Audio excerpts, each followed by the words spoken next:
Welcome back. The next thing I want us to look at is the module or submodule called reports. Reports are very important because they help us to get facts or data from the system that answers our questions and which enable us to make decisions. So let's look at reports.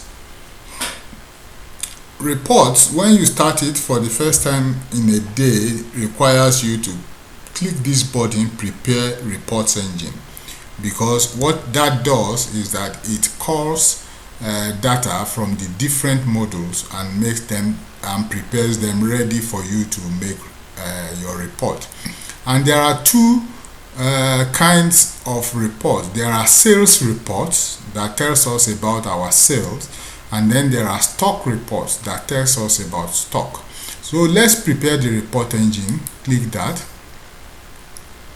The system will gather data from the different modules, and that is why you see the hourglass going up and down.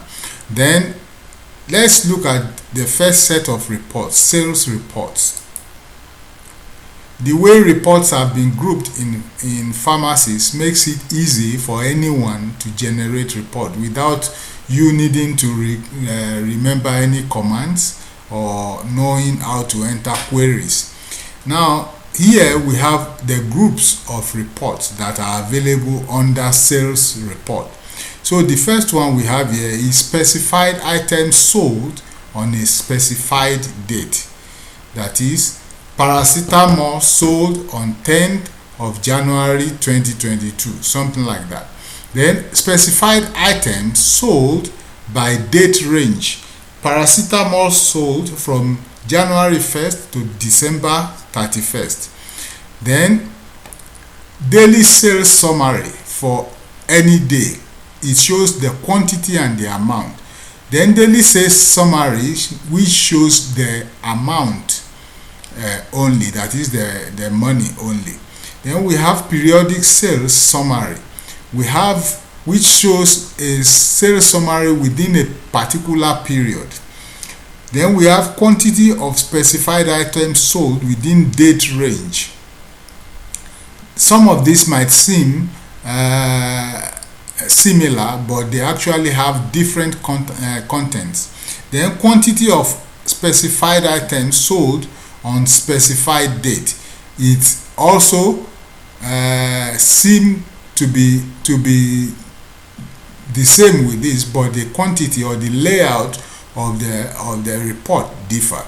Then when and if you need more reports which are not shown here, it's a custom development, and you can request that custom development here. When you make a request here, we submit the request. What happens is that we make an estimate of what that request will cost and let you know. And then if you want to continue, we build that particular report according to your specification. But let's look at one kind of report here, just to illustrate what sales reports are. Let's see, specified items sold on a specified date.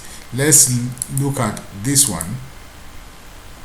This requires us to put in an item code. So if I put in this item now and then put in today's date and click OK, it will show me here if that item has been sold today. But that there is no, I didn't sell any of this item today. So let me minimize this in order to help us and really show us what we have sold today. For example, we did sell albendazole today, and this is the product code. So let me copy that, and then we can go back to where we were and see how this really works. So let's enter albendazole's product code and today's date, and when we say OK, it will show us albendazole quantity was sold 1 today at this price, and the total sale amount for albendazole for the date is this. So that is how reports work in PharmaSys. And that we have just looked at sales reports. We can also still look at stock reports. Stock reports also work in a similar way. For example, let's look at current stock, for example, for a particular product. Or our product. These are our current stock list, and we can see that is how the report will be generated. We can also look at current stock for a particular product. For example, let's look at individual items report, and that will require us to enter the item code, and when we say OK, this is the individual stock item report for albendazole, and it will show us the current stock is 3 and the overstock status and the reorder status and every other data that are available for that particular product. And that is how reports work in PharmaSys. When we come back, I will want us to look at help, support, admin and tools, and we will be done.